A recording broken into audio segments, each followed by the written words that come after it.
80% of these women had experienced erectile dysfunction with a partner. 1 out of 7 had experienced being blamed by their partner for their erections. I just wanted to repeat this one more time. Yeah. That women are not the ones to blame. Correct. Should we say it many more times? Women are not the ones to blame for your partner's erectile dysfunction. Correct. Women are really not to blame for their partner's erectile dysfunction. Obviously, relationship issues are different. We're all reasonable here. Like, things can happen, but how we handle situations in the bedroom can really have an impact outside of the bedroom and in the relationship as a whole. Well, hello everyone, and welcome back to Bougie Best Friend Podcast. I am very happy with today's episode.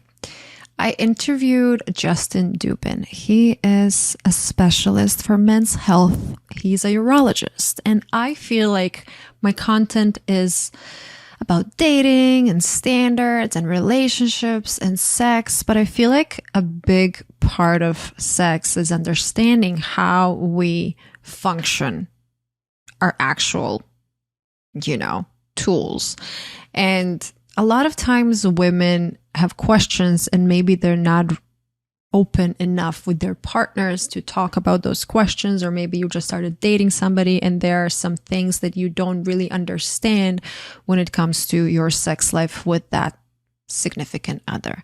So I wanted to have Justin on the podcast to answer all of those questions that maybe you even had some issues in your life. Maybe you have a partner that's struggling with erectile dysfunction. We talked about blue balls. We talked about pornography. We talked about misconceptions, vasectomy.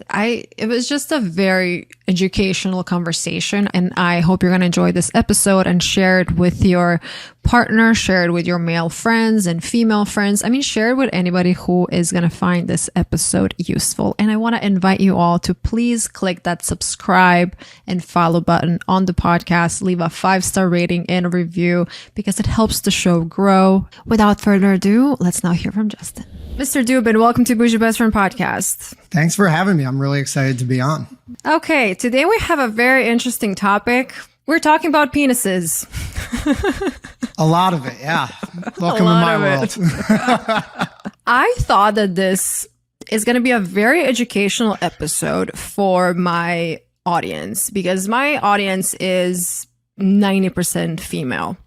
And we pretty much thought more about our own bodies growing up, even though not as much as they are doing it today. But I talk about relationships, I talk about sex, I talk about all these things, but I realized that even myself, I don't really know much about penises. So I was like, Let me find somebody who knows all about them. So Justin, welcome to the show. Thanks for having me. Yeah, this is great. We're going to also learn about balls too. Don't forget them. Very important, all of it. So we're going to learn a lot about penis and balls. Yeah, okay. So. Let's start with an introduction. Tell me more about yourself, what you do, and why are you the chosen candidate for this conversation? Well, I'm honored to be the chosen candidate, but a little bit about myself. My name is Justin Dubin. I'm a urologist. I specialize in men's health, male infertility, sexual medicine. I originally grew up in New Jersey. I did my undergrad at Johns Hopkins. I majored in biology. I ended up then doing my medical school back at Rutgers in Robert Wood Johnson, New Jersey. And there I got really interested in urology. I actually took some time off and did some research in urology at Cornell. I did some bladder cancer, prostate cancer, kidney cancer research. And I became very passionate about urology. So I ended up coming down here to University of Miami, where I did my urology residency. And so that's where I became a doctor. And then I specialized in urology. And urology is the field where basically anything that you can pee out of, it's the genital urinary system. So anything you can pee out of, which means your kidneys, something called the ureters, your bladder, your prostate as men, but also, your penis, your testicles. There's urogyne, right? So gynecologist, but there's also a urological component. So we do deal with, vaginal prolapse and things like that as well. I wanted to really specialize though, in male infertility, sexual medicine, men's health. And so I took an extra year. I went to Chicago. I specialized and did a super subspecialty called fellowship in men's health at Northwestern. I completed that in 2022, and now I'm back here. I practice in Broward at Memorial Healthcare Systems as a men's health specialist. And what I really love about men's health specifically is kind of twofold. One, I deal with infertility and I deal with sex.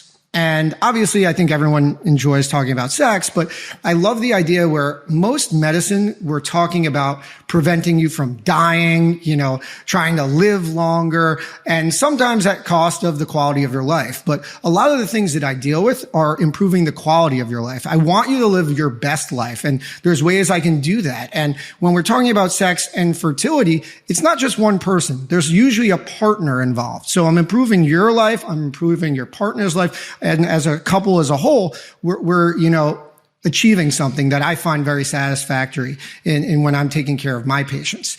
The other thing that I do want to stress, and we'll learn about it today, is that the idea of sexual health, fertility health, is these things are health. Sexual health is health. And what you'll see is that if you have sexual health issues, this goes for men and women, it's often an early sign of possible other health problems, or it is a direct relation to other health problems. So I think, if you're having sexual health issues as a man or as a woman, I think it's something worth talking about with your doctor. And there's this huge stigma on these things, and I've really become passionate about talking about these things. And that's why it's really an honor to come on today, to do this. I mean, I have a men's health podcast called Man Up, A Doctor's Guide to Men's Health. We started about a year ago just for these reasons alone, so that, guys have an accurate form or resource to get good medical data-driven information. Because as we know online, there's a lot of bad information out there and it can be very overwhelming. So hopefully today we'll get some stuff clear for both guys and for girls, and get a good path. If you're having issues, we can maybe point you in the right direction of where to go. You mentioned something very interesting, and that is that there's a lot of information out there, and it's very confusing in the sense like you don't know who you should trust. There's a lot of, bloggers sharing tips, doctors, which are not really doctors. So if somebody is interested into learning more about actual sexual health, what would be the best resource? So I want to give you some data that I think is very important. We've reached a point where TikTok, Instagram, all these places have replaced the doctor for most people. A recent study came out. They showed that about 33% of Americans, before they talk to their doctors about healthcare, their health problems, they go to YouTube for advice. 20% go to TikTok for advice. And actually, this was surprising. 37% of Americans say that they trust an influencer before they trust a doctor for health information. So it's exactly what you said. And then about That's 50%, yeah, it's crazy. 50% of people will buy a health product on social media without consulting a doctor. So, this is a big problem. And we've done research. I've personally done research in misinformation online. We found that, we looked at men's health topics, testosterone, fertility, erectile dysfunction. And we found that on TikTok and Instagram, in general, the information is very bad. Only about 10% of that information was given by doctors on Instagram and TikTok, at least in the study that we did for men's health. And so it kind of makes sense because you're listening to someone who's probably not specialized. So the question is, how do I know if I'm getting good information? I think the first thing you have to ask is, what am I trying to find online? Am I trying to get information on a disease? Am I trying to find healthcare options for treatment? And you kind of have to first come up with a question that you want to ask yourself. The second thing is, who am I looking at? Like, who is this person online? Is this just some person on Instagram who says, whatever, my penis doesn't work, and now I'm using this device and I'm just jabbing it on my penis all day and it's going to work? This is the men, because I see that all the time. And who is this random dude? Should I listen to them? And then you have to ask, what is that person's motivation? Are they sponsored by the device? Are they using data driven in their studies, or are they just making claims? So I think it's very hard sometimes to navigate online social media, just articles online. So I think if you really do have questions, there are good data-driven websites. It really depends on your specialty, or the specialty of interest. But in general, I would always recommend talking with a specialist or your primary care doctor, even if it's worth sending them a message, to see whether you should either buy something or do something, and they can at least give you some insight. Online, for me, for really good sexual health information, there's two websites. SMSNA is the Sexual Medicine Society of North America. I'm a committee member, one of the head committee members for like social media and awareness for them. So it's smsna.org. And there's another one for fertility is asrm.org is a fertility one. So those are two great websites. You can get data-driven information from both standpoint of sexual health, and covers men and women, and fertility, men and women. Okay, let's talk about, since we're talking about penises, right? Let's talk about what are the most common sexual health issues overall? Like, let's say, guys, what they mostly come with. So the most common sexual health issue is by far erectile dysfunction. About 50% of men over their lifetimes will experience erectile dysfunction. And we do know that it is an age dependent thing, but we do know, no pun intended, erectile dysfunction is on the rise amongst younger people. So the rates of erectile dysfunction, there's been data showing now as high as 30% of guys under the age of 40 have erectile dysfunction. Now it's 40% in their 40s. It's pretty easy to remember. 50% in their 50s, 60% in their 60s, 70% in their 70s. And I think it's really interesting. And I think erectile dysfunction is such a great topic for discussion for understanding sexual health and the implications that other things can have on your health and your sexual health. Because, when it comes to getting an erection, I think most people think like, oh, we're kind of just dumb people. Our penis goes up, it goes down, it works or it doesn't work. But it's actually a little bit more complicated than that. And so to kind of give you an idea of, things that can go wrong for an erection, I want you to understand what you need to get a good erection. Okay. So you need 5 good things to get an erection. You need good blood flow to your penis, right? So an erection is literally dilating your arteries, the blood flows into your penis. And so if you have bad vessels, that can compromise your erections. And one thing that we often see is heart disease. It is actually the first early indicator of heart problems, of heart, like 5 to 10 years. It's an early indicator that you're at risk for heart attacks.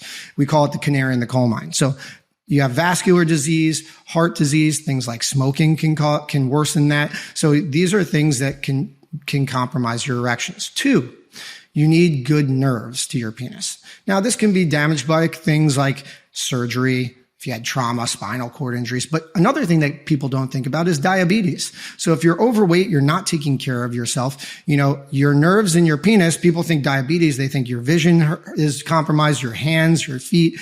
But the nerves in your penis are much smaller than all those nerves. I don't care how big your penis is, they're going to be smaller. So that's another thing. 3, you need good hormone levels. You need good testosterone levels. So if you have low testosterone, you can have erectile dysfunction. And the last 2, I think, are more interesting to a lot of women, or at least guys' partners, is 4, and this kind of sounds obvious, but you have to be aroused.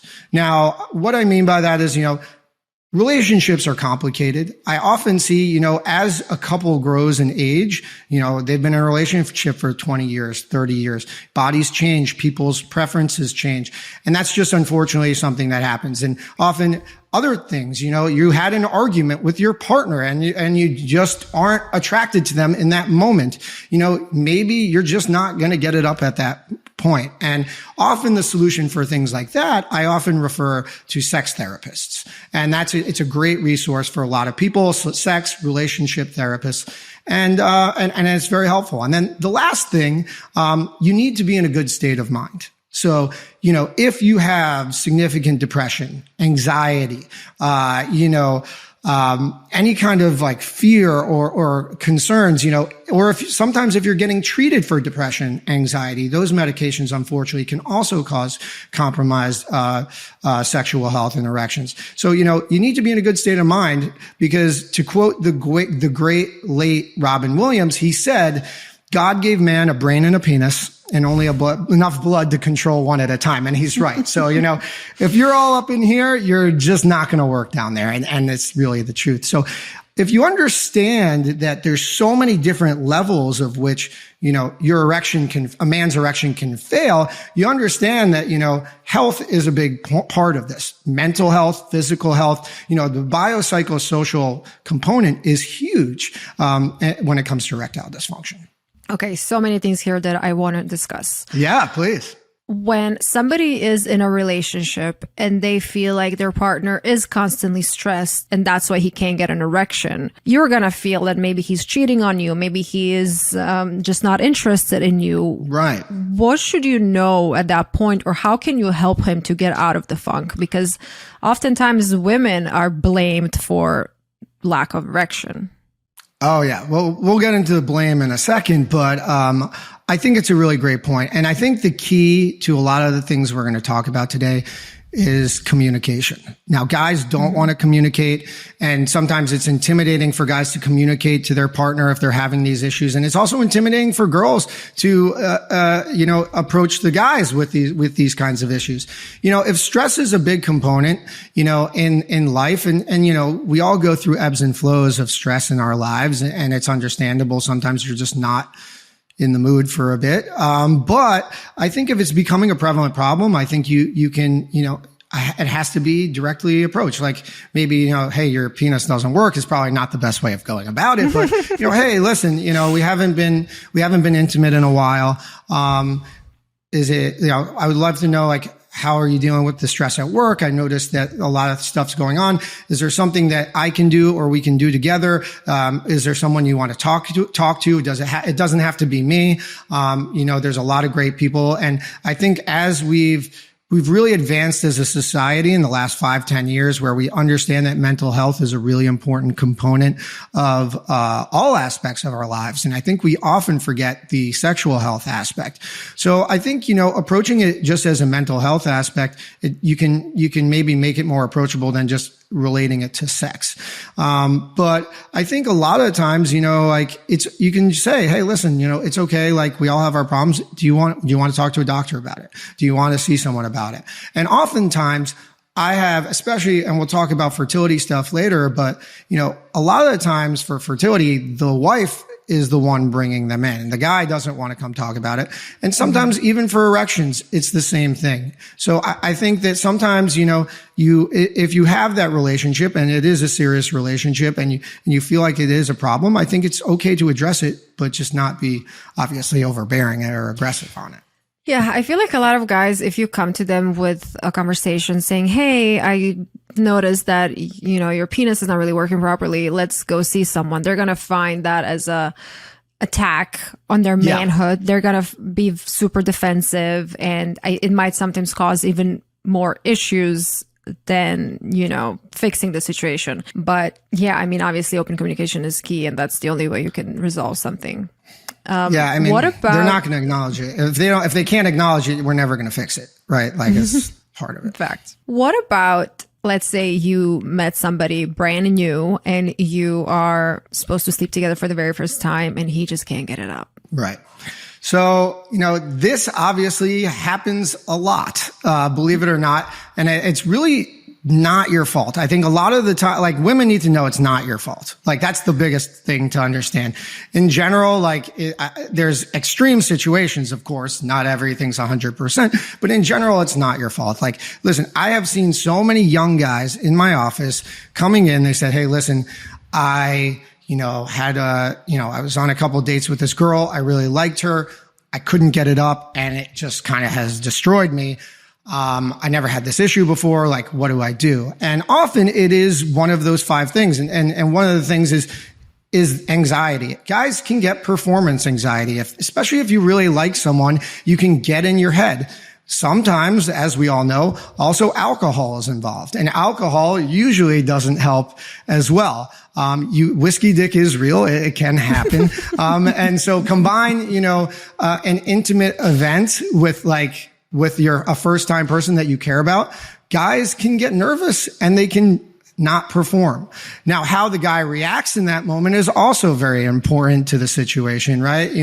Hopefully there's no blame. There's no, there's a conversation, or at least the communication level is okay. But women should not, take that as a personal affront. And most of the time, I guarantee you the guy is attracted, but they get stuck in their heads for whatever reason. Let's talk about blame. I know that you did a research investing the role of male blame on relationships and women's health and wellness. Yes. Tell us more about that. So this idea of blame, it's almost like pretty much exactly what you're saying. Often we started hearing, a couple of my partners were hearing, my work partners, not like, but just to clarify. But we were hearing a lot of women coming in and with their partners and saying like, hey, I keep getting blamed for my partner's erection. Like, is this my fault? I feel very guilty. Like, is this something that I should be fixing? What can I do?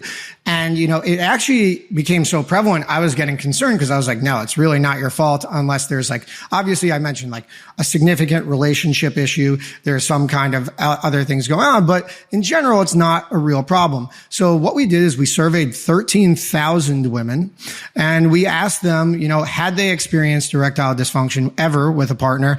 Have they ever been blamed for erectile dysfunction? And how did that impact the relationship and their sexual, relationship with that person? So out of the 13,000 women, and this is of all age groups older than 18 and older, and we had women as high as old as 80, but it was a pretty younger distribution. But about 80% of women have experienced at least one time having a partner have erectile dysfunction. So once again, we know that 50% of guys in general, but, there's situational erectile dysfunction. Just because a guy has erectile dysfunction once doesn't mean he's going to have it again. But 80% of these women had experienced erectile dysfunction with a partner. 1 out of 7, and this is concerning, 1 out of 7, that's like almost 15%, had experienced being blamed by their partner for their erections. Now, what's also worrisome about this, go ahead. I just wanted to repeat this one more time. That women are not the ones to blame. Correct. Should we say it many more times? Women are not the ones to blame for your partner's erectile dysfunction. Correct. Women are really not to blame for their partner's erectile dysfunction. There's a lot of stuff. Like I said, obviously relationship issues are different. It's a separate thing, but in general, women are not to blame for their partner's erectile dysfunction. But it's crazy that the statistics that you just mentioned, that so many people are experiencing that. I was surprised. I didn't think it was going to be that many. 1 out of 7. So it's a lot. Yeah. But what was also concerning was that the women who were blamed, we found that they were more likely to end the sexual encounter. Kind of no shit, right? They felt a stronger sense of responsibility and worry. They were less overall sexually satisfied, and they were more likely to end a relationship due to their partner's erectile dysfunction, or had ended a relationship due to their partner's erectile dysfunction. So I think that's really saying, like, listen, I think we're all reasonable here. Like, things can happen, but, how we handle situations in the bedroom can really have an impact outside of the bedroom and in the relationship as a whole. What do you think? No, I think that when, you have issues in any aspect of your relationship, communication is key. And if one person is blaming the other, it's just, there's this saying, like, it takes two to, or like you need two hands to clap. It takes two to tango. Like, it's always two people. It's not one or the other. And if somebody's blaming you for their own issues, it's just avoiding responsibility. And it's so much easier to blame the other person. Well, I think, like, I just want to give you I think what I think is often happening in these scenarios is, obviously we mentioned sex is an intimate thing, especially if you're talking about a first time relation, like having sex, there's a lot of pressure there because, people put a lot, especially guys and women too, like they put a lot of, stock into that in a relationship.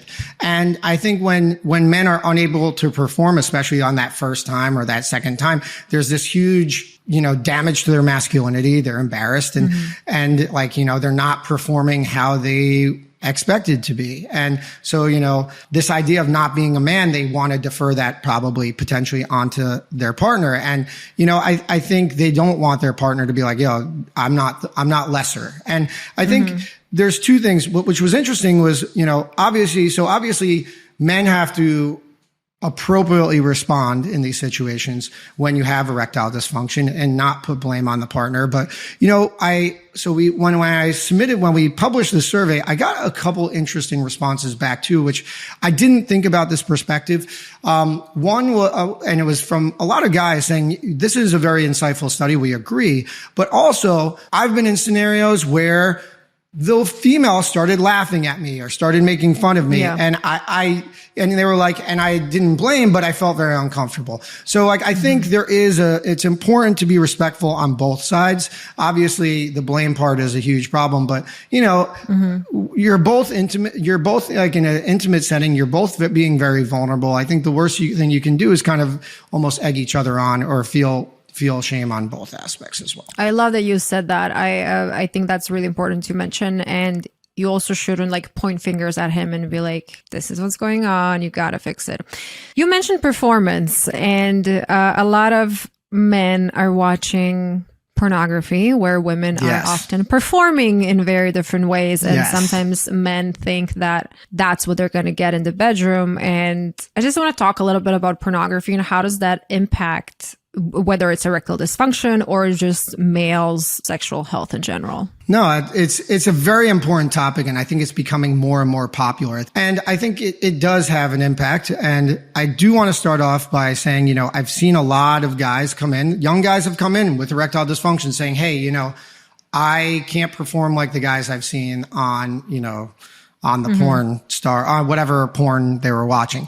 And it gave them some stress, gave them anxiety. Maybe, there's this idea of where reality doesn't fit with what you see online. And I understand that. And for that reason, we did a study where we looked at porn stars. We looked at the sexual health of porn stars. And what we wanted to do is we looked at men, and we wanted to look at erectile dysfunction in male porn stars, and we wanted to look at female sexual dysfunction in female porn stars. Just as a side note, female sexual dysfunction is very, very prevalent. It's found in about 40 to 45% of all women greater than the ages of 18 in the United States. And it includes things like unfavorable sexual responses, lack of desire, or lack of orgasm, pain during sex. There's so many different aspects of female sexual dysfunction and female sexual health that I think is brushed under the rug, and we really need to do a better job of discussing that. That's just a quick side note.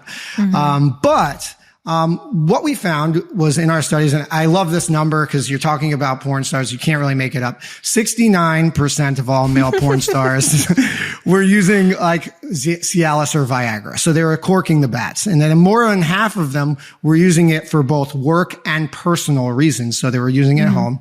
And then about 40% of all porn stars had ED, erectile dysfunction. And what was interesting is that the younger guys, those under 30, were using the most medications, and they actually had like the worst ED.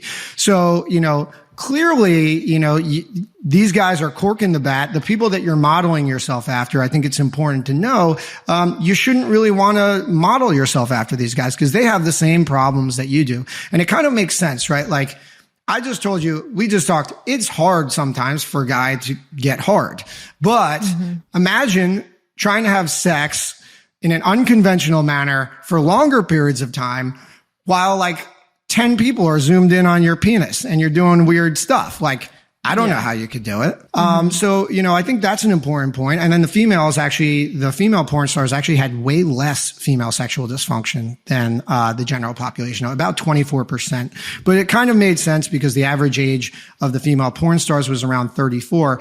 And I don't know I'm sure everyone's watched porn in their lives. Most women in porn are not 34. So, I think my assumption was that it self-selected out. If you really had pain with sex, issues with sex, you probably weren't going to be in the porn industry for a longer time. So it probably self-selected out.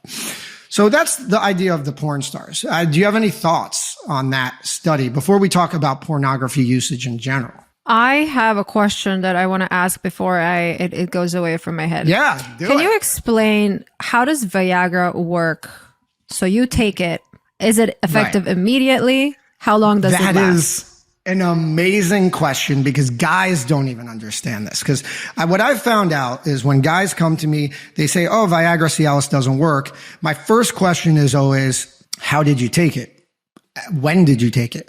So Viagra and Cialis, how it works is you take it. It's not like in the movies where you take it. What is it? You said Viagra and what else? Viagra, Cialis. They're two medications that are pretty much the same. They're a little different just based off of their pharmacological differences in like how long they last in your body.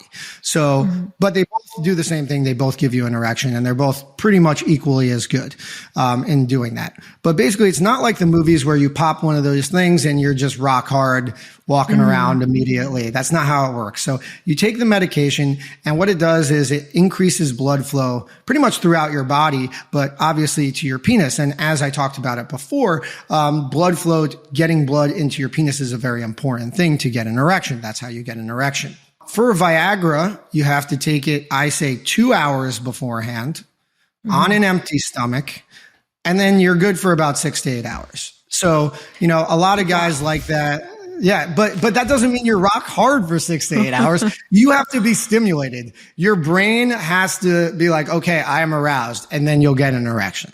It's not like you're just walking around 6 to 8 hours with that. What about orgasms on Viagra? Completely the same.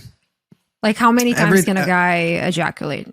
So that's a good question. So the answer, so I've seen guys, they come in, and this is a very common misconception about, is it erectile dysfunction or is it something else? Guys will come in and they'll say like, hey man, I think I have erectile dysfunction. I had sex and usually I can go in the next 15 minutes, have sex again, an orgasm again. But now I'm like, I have to wait 2 hours. Like, what's up with that? That's just called refractory time. That's not erectile dysfunction. It's just, ejaculatory refractory time. Refractory time. So basically, and unfortunately, there's no real treatment for it. As guys get older, you're just not able to, have as much, bounce back pretty much. Refractory is the bounce back time, right? You orgasm and, when you're 18, you could probably go again in 5 minutes and you're good to go. But as you get older, some guys, you just can't do it. And it's very common and it's an age thing.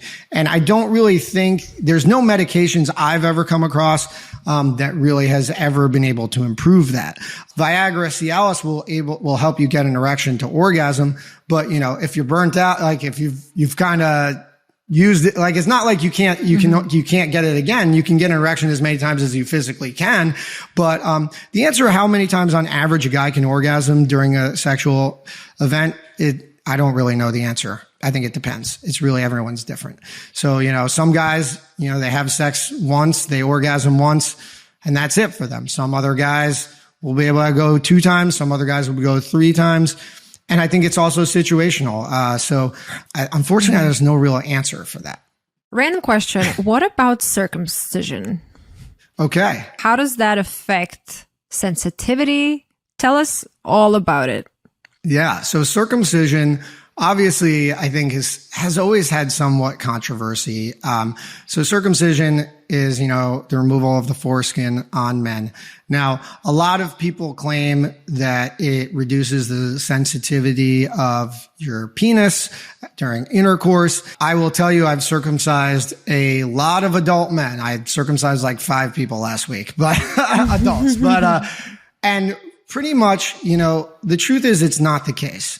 No person I've ever circumcised has ever come back to me and said, I have less pleasurable sex after getting circumcised. And there's different reasons for circumcision. Obviously, when you're a kid, it's, your parents make a decision, or it's for religious purposes, or sometimes the adults I see, it's not for religious purposes, it's for health purposes. Sometimes it's a cleanliness issue. Sometimes there's things where you have trouble pulling it back, or it's, it's just a personal preference. It's a cosmetic thing. So, there's a lot of different reasons to get it. What's interesting is, now there is data based off of, there's studies based off of general epidemiological studies in Africa showing that circumcision reduces the rate of STDs, reduces the rate of HIV contraction. Now, that's interesting. And a lot of people say, okay, then we should all get circumcised. Obviously, like some people claim, though, you can't bring that data to the United States because it's just a different scenario. Like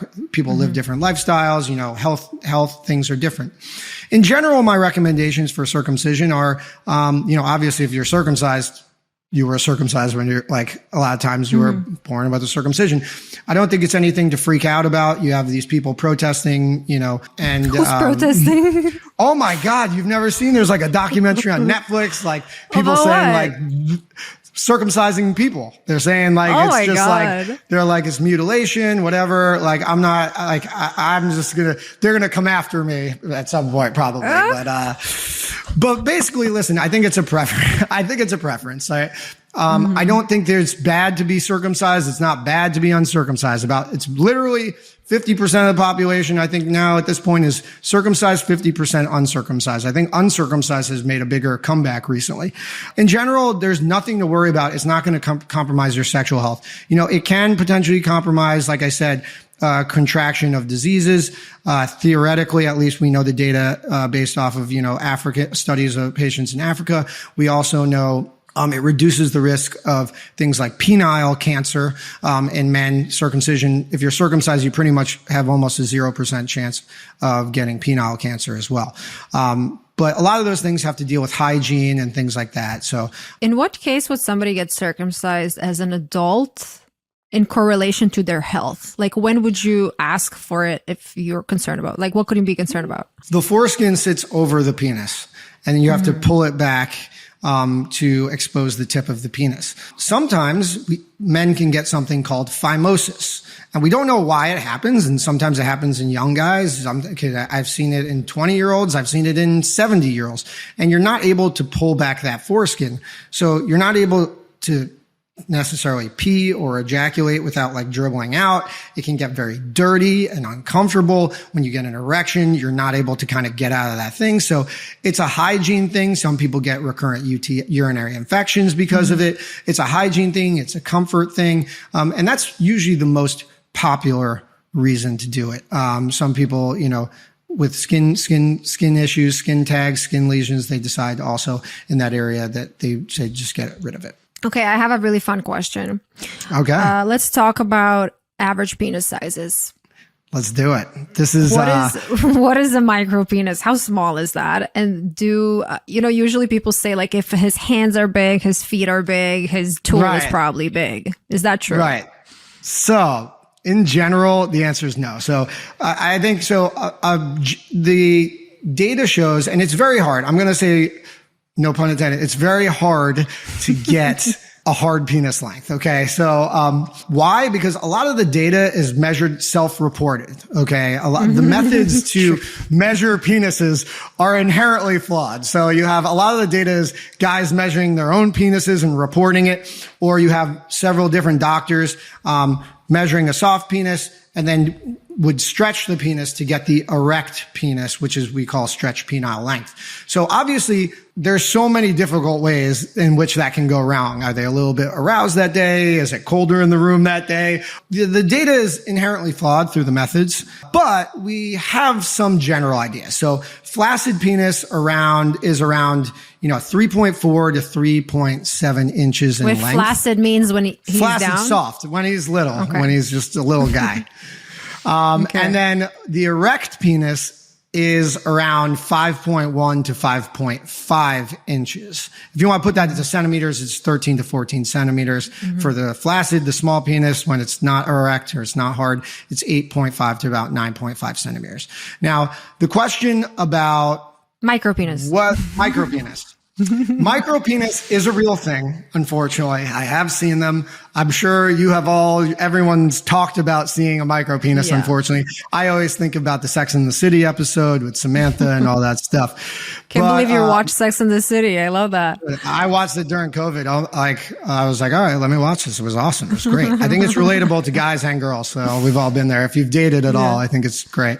But anyway, so it's like the 1% smallest of the penises data wise. And so the number that we have is less than 3.5 inches when you're erect. And I told you a regular small penis, soft, is 3.4 to 3.7. So you're right about when your penis is hard, it's probably around the average soft penis is kind of where we're at. And unfortunately, there's really no cure to micropenis. There's nothing you can really do for micropenis. If you identify it when you're a baby, potentially you can give like some steroid, like some testosterone cream to the penis before you hit puberty. But once you hit puberty, you know, you got what you got. I was about to ask, isn't there some ways that you could enlarge your penis or like put some, like, I have no idea, but I've seen that in movies.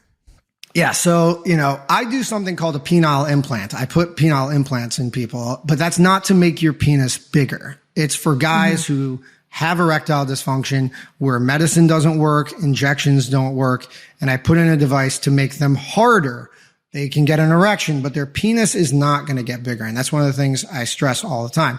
In general, there are surgeries out there that people offer to make a penis bigger. I don't do them. I don't really recommend anyone try them or get them because the ironic part about those surgeries is when they go wrong, what happens? They make your penis smaller.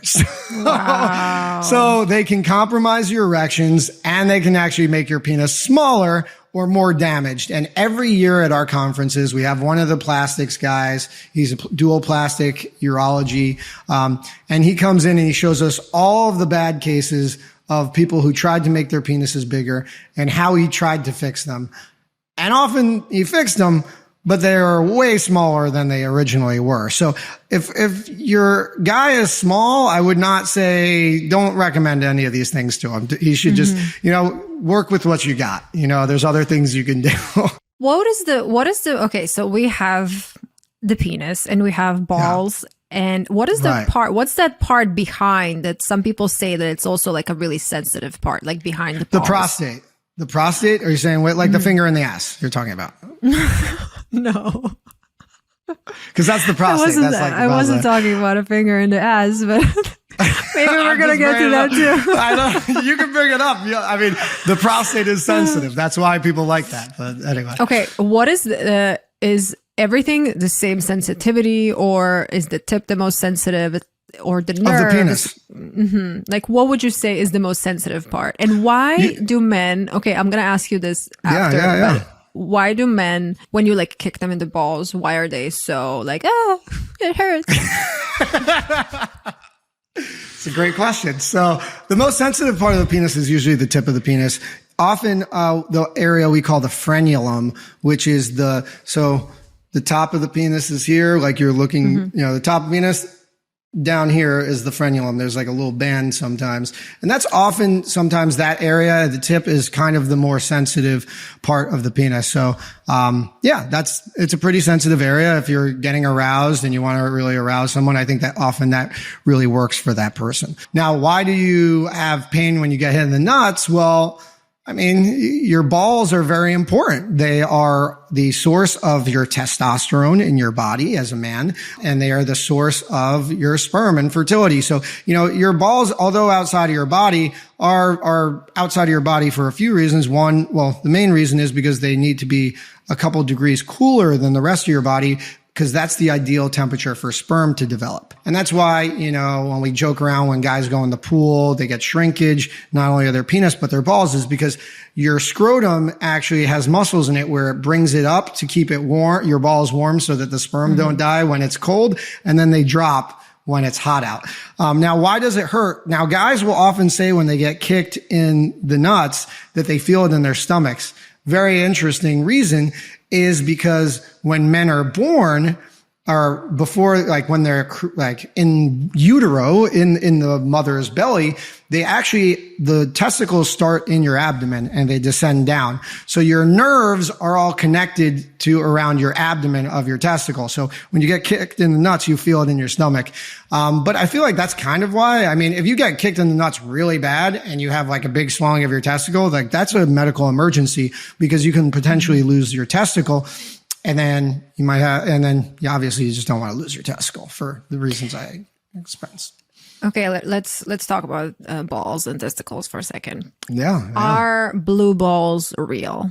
Believe it or not, blue balls are real. Now, I think it's like an old wives' tale kind of thing, but Let's first clarify what are blue balls for those who might not be aware of this term. great. Blue balls are this concept of testicular pain, after getting aroused for a prolonged period of time, and usually it's you just don't orgasm.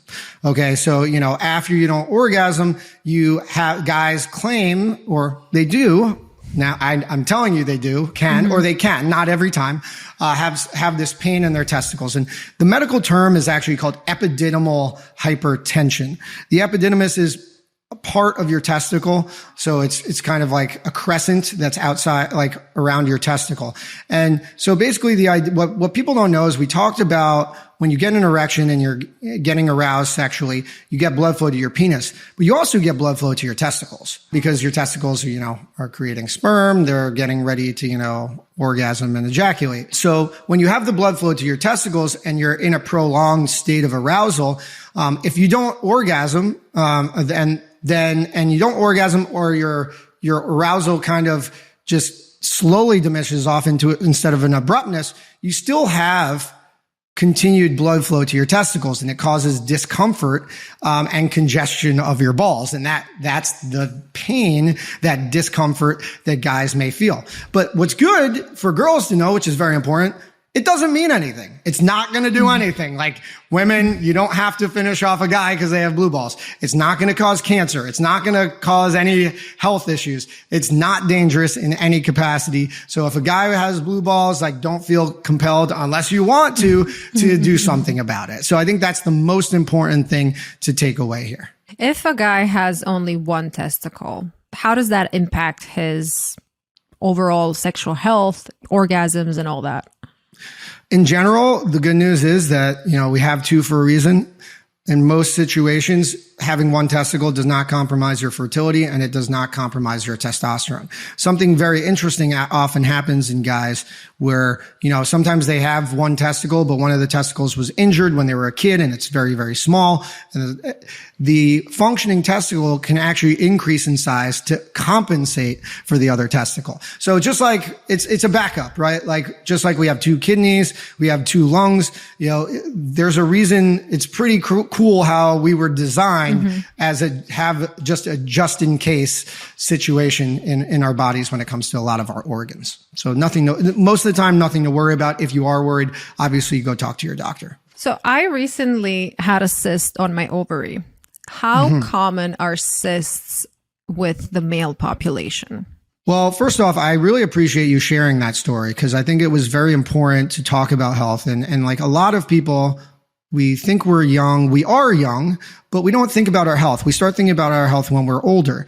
And there are so many health implications that when we're young and we don't take care of ourselves can impact our later lives. So I think just dealing with the stuff like you did and making it real for a lot of people, I really appreciate that. I think it's just very important to highlight that stuff.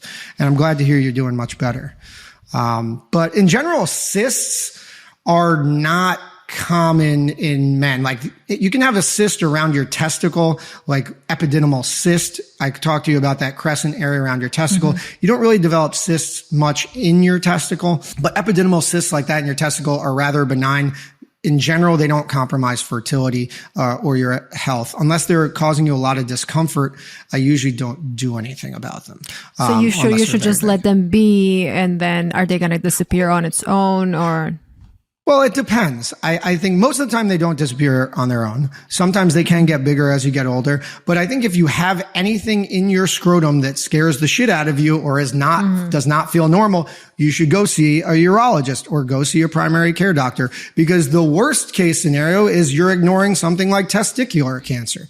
But you don't know what you don't know. And then that's why why doctors, healthcare providers are here. We're here to help you. So if you do feel something in your scrotum that you either didn't feel before, or even, and a lot of times, it's the partner that actually sends the guy in. Believe it or not, they're like, hey, I felt something weird here. You should go get this checked. And a lot of times, we catch stuff because the partner was like, I felt something weird down there. So, both guys and girls speak up if you feel something weird, and go talk to your doctor about it. I think that's the most important thing. You know what I find very interesting, that when it comes to STDs, guys are often just transferring them, if that's correct. That's what I was taught growing up, that usually guys don't even have many symptoms, and then like HPV or stuff like that, they just transfer it around, but they don't even know they had it. Is that true? So I think it depends on the STD. STDs like syphilis usually have signs and symptoms, gonorrhea, chlamydia. There's usually some kind of drainage from your penis, but oftentimes you're right. Guys are often asymptomatic, but those three specifically are very treatable. So if you're having like guys, their experiences are usually, maybe some drainage from their penis. Sometimes they have burning with urination that they've never had before, or issues with urinating, or they have pelvic floor discomfort. Sometimes they say, the area between their balls and their ass are a little bothered. So those are typical symptoms, but sometimes they have no symptoms. The thing about, but if you are having unprotected sex and you care about your partner, or if you're in a relationship, you should probably at least go get tested on a regular basis. That's the one thing. And if you're in a monogamous relationship and you're worried about these things before starting the relationship, I always recommend, talking with your local doctor. When it comes to things like HPV, you're right. In general, first off, HPV is incredibly common. About 50% of the population has it. A lot of people have it. It goes away. You never even know you had it. Some people have it. It sticks with them. There's so many different versions of it. The one thing that, guys, when it comes to guys, a lot of them are asymptomatic. They don't know they have it. It can present itself as genital warts, which can be, I can laser remove them. You can go to a dermatologist and remove them. But, I think it's very important, to get things like the vaccine. The HPV vaccine is, I think, available to all people before the ages of, 40. So, it's literally one of the most easy things to do to prevent progression of problems. For guys, the worst thing in general is genital warts. For women, you can get cervical cancer, and it's very serious, obviously. So, it's really important. It's never too late to get an HPV vaccine. I got my HPV vaccine a while ago because I didn't think that I was allowed to until I thought they cut it off at 25, but then as soon as I found out it wasn't, I immediately went and got it. Now, what's important is for guys, you can get cancer. So I'm going to motivate you now more. You think you can't get cancer necessarily in your penis. You can, if you are uncircumcised, theoretically, you can get penile cancer through HPV, but you can get throat cancer like Michael Douglas. That's how he got throat cancer. So, obviously you don't have to have penetrative sex. You can have oral sex and get it in your throat, and then you can get throat cancer through HPV. So that's another reason to get the vaccine. But I do think if you do have HPV, you shouldn't freak out. I think if you're a female, you should definitely talk with your gynecologist because it's very important. And that conversation with your partner is always a hard one, but I think it's an important one to potentially have if you know. We were joking around a finger in, the ass, but why do guys, some guys like it, some guys completely dislike it. Is there anything that you can share to kind of tell women what to do? I think it's a great question. I truly don't know the data. I don't know if there is data or research on this. I think in general, though, I think it's a personal preference. If a guy likes it, like I said, your prostate is back there, and you can kind of putting pressure on your prostate can create a very satisfying feeling for a lot of guys. And some guys just don't want anything up there. I think it's just, preference like anything is in sex. What do you like? What don't you like? And having that conversation, is the most important thing. Cause some people, just don't want, they feel it's being violated. Some people love it. So I think it's completely all about communication there. Okay. Let's talk about vasectomy. What is it exactly in very simple terms, and when should somebody get it? Right. So a vasectomy is a voluntary, permanent form of contraception in men. And basically, it's a relatively low risk, easy procedure that we can do in the office or in the OR. And basically what we do is, we cut the vas deferens. Now, the vas deferens, I like to think of it as the highway that connects your testicle to the outside world. So it connects your testicle. The sperm go through this highway. They're the cars. And when you ejaculate, they meet in your urethra, which is, the tube that's your pee hole. And it meets the rest of your semen, and it's ejaculated out when you orgasm. Now, you have 2 testicles, you have 2 vas deferens. During the surgery, you can make 1 or 2 incisions based off of the surgeon's preference, very small incisions, like less than a centimeter. We isolate the vas, we cut it, we remove a segment of it, we burn both ends. Sometimes we tie one end. We just don't want these 2 ends to ever meet. And if you think about it in terms of a highway, we are demolishing that highway so no more cars can come across. And it's, like I said, very simple, very low risk. Is it painful? We numb you up. And, I never most people do not get sent home with any pain medications. We tell you to ice for the first 2 days, ice, and Tylenol. And I will tell you, 90% of the guys, I'll give them a call a few days later, see how they're doing. They tell me it's like I never even had surgery. So it's a very, very, easy surgery to do, very common surgery. About 500,000 people, men do it a year. A couple of things that guys worry about with vasectomy is, does it compromise my sexual health? The answer is no. Your sperm is only about 5 to 10% of your ejaculate. So your load, your semen volume is going to be pretty much the same. Your erections are going to be the same. Your testosterone levels are going to be the same. You're not at risk for prostate cancer or anything like that. Your orgasm feels the same. Everything feels the same. The only difference is you're shooting blanks. And it's a really great procedure, especially in today's day and age with the Roe v. Wade thing going on. It's obviously, we really need to advocate for women's health. And if you're a guy and you really don't want to put your partner at risk for an unwanted pregnancy, especially in today's day and age, this is an excellent option. And just to give you an idea of the success of the surgery, there's 2 concepts of success here. One is the success rate of getting no sperm in your ejaculate. And that's about over 99%. So it's a very high success rate surgery. Now you say, what is the chances of having a pregnancy after a successful vasectomy? The number is 1 in 2,000. And now I think a lot of people will be like, oh, that's not that low. I was about to react like that. Right? Yeah, it's like, oh yeah, like hopefully you're going to have sex more than 2,000 times. Like what happened one time? Just to give you perspective, birth control with the human element involved, it has about a 7% chance of pregnancy, oral birth control, using it. This is over 140 times more effective than oral birth control. So it's a really great option, that I think that if you are not interested in children, or if you're not interested in having any more children, it's a great option for you. If you're thinking, hey, I don't want to have a pregnancy for 5 years, but I want to have a kid after that, this is a terrible option. Do not do this. So can you reverse it? Permanent. You can. I do reversals, because I do understand life happens. We understand, people are in a relationship, they get divorced, they find a new partner, they want to start a new family. About 6% of vasectomies a year are reversed, but the success rate is not 100%. It is can be as high as low as 60 to 90% success rate. And it also takes time, and it's also cash pay. The insurance does not cover the reversal. Vasectomy is usually covered by insurance. Okay, I have one final question. What is the biggest misconception when it comes to sex? So I think this is a great question because, I think we've been alluding and building up to this idea is the biggest misconception about sex is really that guys often only consider penetrative sex. And we've already established there's so many different variations of sex. There's, vaginal, anal, fingering, hand jobs, masturbation, oral sex.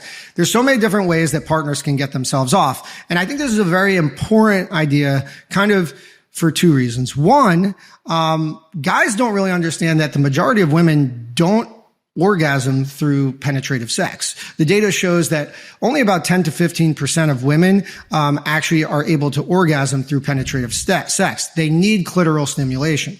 And that often doesn't come with sex. So, you have to at least be conscious of it during sexual activity. So guys, if you want to get your partner off, you got to be doing a little bit more than penetrative sex for the most part. And then the second thing I bring this up, and it's important, is because just because your penis doesn't work or you have erectile dysfunction in the moment doesn't mean the sex session is over. It doesn't have to be over, because just because you can't penetrate doesn't mean you can't do other stuff with your partner, right? You can provide oral sex. You can do, hand stuff, heavy petting, whatever you want to do. There's other stuff. And oftentimes guys get aroused from that you can get your erection right back up. So, it's just really important that we spread this word and people understand it's not just penetrative sex that is sex. So I think that's the biggest misconception. What do you think? Am I right here? Or? I agree. And I think that for women, sex is way different than for men. Men often can be like, yo, you want to bang, especially when they're in long-term relationships. Yeah. And women need much more. They need a lot of foreplay. They need attention. For women, sex happens a few hours before even. Like if you are dating somebody, maybe you live together and he didn't do his, he's leaving his socks all over the place. If you don't feel seduced in a certain way, sex is not really going to happen that easy. So I think, unfortunately, I have more female listeners than male. But I would say to all of those male listeners that they got to step up their game when it comes to sex, in a sense. Like, it doesn't start in the bedroom per se. Like, it starts also how you treat her during the day, or if you are expecting her to do maybe all the housework, or if, she was working the entire day and you come home and you're like, yo, you want to do, it's like, no, just put me in the mood, do something nice. And then, it's so, for women, it's more mental than just physical. I love that saying, sex doesn't just start in the bedroom. I've never thought about that or heard that. I think that's a really great line that you should use, and I might use for I will sure. Trademark it. You should trademark it because it's very true. It. No, but it's very true because it's online with everything that we've talked about. I really enjoyed this conversation, and I love that we can have like a super chill conversation about something that is still such a stigma. And my goal is to destigmatize all these things that are such a common part of our day-to-day lives. So I appreciate all of your knowledge, your insight, and all that. And I would love for you to share your socials, your podcast. Where can everybody find you? Great. Thank you. This was really fun. And I agree. This is an important part of people's lives that they, for whatever reason, just don't want to talk about. And we need people to talk about it if you ever want to have it the best that it can be. So you can find me on on Twitter, Instagram. I have TikTok, but I don't really make content yet. I'm a little intimidated, but at Justin Dubin, MD, is on Instagram. My podcast is the Man Up Podcast. You can find us on all, Spotify, iTunes, all podcasting platforms. Our socials are at the Man Up Pod. If you have any questions, comments, you can always reach out to me on my socials. Obviously we have a great resources for guys, but also their partners to, send to their guys. And that's a lot of the people that I get questions about. It's usually the partner saying like, hey, thank you for this, because I'm going to get my guy to listen to this so that they can understand what's going on. So thanks again for having me on. This was really great. Of course. I love this conversation. I feel like I learned a lot, and hopefully our listeners learned a lot, and they're going to share this with their partners in case they didn't really feel like they can have a conversation with them in a real life. So yeah, thank you everybody for listening, and I'll see you in the next episode. Bye. Bye-bye.